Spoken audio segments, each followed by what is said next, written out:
السلام علیکم ورحمۃ اللہ وبرکاتہ۔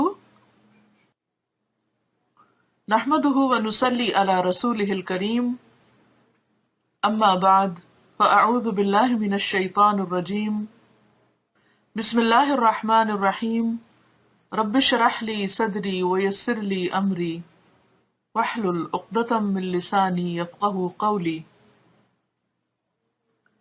صدقہ اسپرٹ یعنی صدقے کی روح۔ صدقہ کیا چیز ہے؟ صدقے کا لفظ تو سب کو معلوم ہے اور سبھی صدقہ کرتے بھی ہیں، لیکن صدقہ کیوں کیا جاتا ہے، اس کا کیا فائدہ ہے، اور وہ انسان کے اندر کس قسم کا اخلاق پیدا کرتا ہے، ہمیں اس کو سمجھنے کی ضرورت ہے۔ تو یہ لکھتے ہیں کہ اسلام میں یہ مطلوب ہے کہ ہر آدمی کے اندر صدقہ کی عمومی اسپرٹ موجود ہو، یعنی روح موجود ہو، وہ ہر حال میں اور ہر موقع پر صدقہ دینے والا بن جائے۔ ہر حال میں، ہر موقع پر، یہ دو کی ورڈز ہیں۔ اس سلسلے میں ایک حدیث یہ ہے جو صحیح البخاری میں آئی ہے۔ رسول اللہ صلی اللہ علیہ وسلم نے فرمایا کہ ہر مسلمان کے اوپر صدقہ ہے۔ لوگوں نے کہا اگر وہ کچھ نہ پائے، یعنی کہ اس کے پاس کچھ ہے ہی نہیں، تو وہ کیا صدقہ کرے؟ آپ نے فرمایا اس کو چاہیے کہ وہ محنت کر کے کمائے، پھر اس میں سے کچھ اپنے لیے لے اور کچھ دوسرے کے اوپر صدقہ کرے۔ یعنی جس کے پاس کچھ نہ ہو وہ محنت کرے اور کچھ کمائے، حاصل کرے، پھر اس اپنی کمائی سے خود بھی فائدہ اٹھائے اور دوسروں پر بھی خرچ کرے۔ لوگوں نے کہا کہ اگر اس میں یہ استطاعت بھی نہ ہو، یعنی معذور ہے کوئی شخص اور کوئی بھی کام نہیں کر سکتا، یا اسے کوئی کام مل ہی نہیں رہا کوشش کے باوجود، تو پھر کیا کرے؟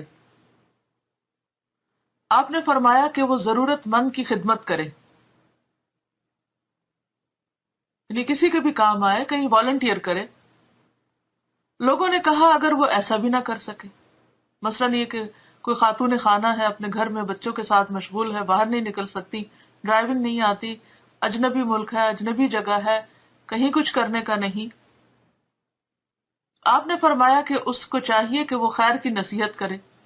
اب تو کمیونیکیشن کا دور ہے، کسی سے بھی فون پر بات ہو تو اس کو اچھی بات بتائے، اچھا مشورہ دے، اس کی دل جوئی کرے۔ لوگوں نے کہا اگر وہ ایسا بھی نہ کر سکے، یعنی کسی وجہ سے اس کے پاس یہ فیسلٹی بھی نہیں، آپ نے فرمایا پھر اس کو چاہیے کہ وہ شر سے باز رہے، یعنی کسی کو بھی تکلیف دینے سے بچے، کیونکہ یہ بھی اس کے لیے صدقہ ہے۔ فتح الباری 462 صفحہ جلد 10۔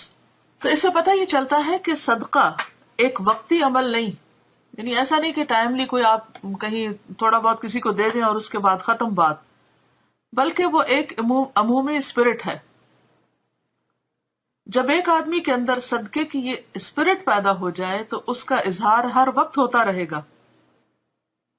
جو آدمی صدقہ اسپرٹ کا حامل ہو وہ کسی بھی حال میں صدقہ والے عمل سے خالی نہیں ہو سکتا، یعنی کبھی بھی وہ صدقے کے موقع کو، نیکی کرنے، خیر کرنے کے موقع کو ہاتھ سے جانے نہیں دے گا۔ صدقہ کی اصل دوسرے انسانوں کے لیے خیر خواہی ہے۔ جب کسی آدمی کے اندر یہ روح بیدار ہو جاتی ہے تو وہ اپنے اندرونی جذبہ کے تحت مجبور ہوتا ہے کہ وہ دوسروں کے لیے جو کچھ بھی کر سکتا ہے کرے۔ اگر اس کے پاس مال ہو تو وہ اپنے مال میں سے دوسروں کی مدد کرے گا، اگر اس کے پاس کوئی مال موجود نہیں تو وہ اپنے ہاتھ پاؤں کو استعمال کر کے کمائے گا، اور پھر اس میں سے کچھ اپنی ضرورت میں خرچ کرے گا اور کچھ دوسروں کو دے گا۔ اور اگر اس قسم کا مال بھی اس کے پاس نہ ہو تو وہ اپنے جسم اور دماغ سے دوسروں کی خدمت کرے گا، مثلاً راستے سے کانٹا ہٹانا یا کسی مسافر کو راستہ بتانا۔ اسی طرح اس کا یہ جذبہ بوقت ضرورت نصیحت کی صورت میں ظاہر ہوگا، وہ دوسروں کی اصلاح کے لیے انہیں میٹھے الفاظ کا تحفہ دے گا۔ اس صدقے کا آخری درجہ یہ ہے کہ آدمی ایسے کام سے اپنے آپ کو بچائے جس سے دوسروں کو تکلیف پہنچنے والی ہو۔ اور بعض اوقات ہمیں احساس نہیں ہوتا کہ دوسروں کو ہماری کن کن باتوں پر تکلیف ہوگی۔ اگر آپ یہ جاننا چاہیں کہ دوسرے کن باتوں سے تکلیف اٹھاتے ہیں تو آپ تھوڑی دیر کے لیے یہ سوچئے کہ آپ کو دوسرے لوگوں کی کون کون سی باتیں اچھی نہیں لگتی. آپ ان کی فہرست بنا لیجئے کہ ان کے بولنے کے انداز میں یا ان کے چلنے کے انداز میں یا دیکھنے کے انداز میں یا کسی بات پر تبصرہ کرنے کے انداز میں یا کسی خاص کام کو مخصوص طریقے سے انجام دینے کے اعتبار سے آپ کو دوسروں کی کچھ حرکتیں کچھ باتیں اچھی نہیں لگتی، تو پھر کوشش یہ کریں کہ جو آپ اپنے لیے پسند نہیں کرتے وہ دوسرے کے لیے بھی نہ کریں. تو اس سے کیا ہوگا کہ آپ کو ایک معیار مل جائے گا، ایک میزان مل جائے گا، اور اس طرح آپ دوسروں کو اپنے شر سے بچا کر ہر وقت ایک نیکی کی حالت میں رہیں گے. بنیادی طور پر صدقہ کی جو روح ہے وہ یہ کہ انسان ہر لمحے دوسروں کو فائدہ پہنچانے والا بن جائے، دینے والا بن جائے، دوسروں کے لیے خیر سوچنے والا بن جائے. اگر آپ اور کچھ بھی نہیں اس وقت کر رہے تو آپ دوسروں کے لیے اچھی باتیں سوچیں کہ اچھا اس کو کیسے فائدہ پہنچاؤں، اس کو کیسے فائدہ پہنچاؤں. اور اگر آپ کا ذہن اس رخ پہ چل پڑے تو آپ دیکھیں گے کہ آپ کو کس قدر خوشی نصیب ہوتی ہے. لیکن عموماً ہم اپنے ذہن کو کس طرح استعمال کرتے ہیں؟ بالکل اپوزٹ ڈائریکشن میں. نیگیٹو تھنکنگ، اس نے میرے ساتھ یہ نہیں کیا، میں اس کو یوں مزہ چکھاؤں گا، اس کے ساتھ ایسا کروں گا، اس کے ساتھ ویسا کروں گا. یہ باتیں نہیں ہم کو کرنی چاہیے. اگر ہم دوسرے کے لیے خیر اور بھلائی کرنے والے ہوں گے تو انشاءاللہ وہ خیر اور بھلائی ہم تک بھی لوٹے گی. جو آپ بوئیں گے وہی کاٹیں گے. چلیے ٹھیک ہے، چھوٹی چھوٹی نیکیاں سوچئے، چھوٹے چھوٹے کام سوچئے، چھوٹی چھوٹی بھلائیاں.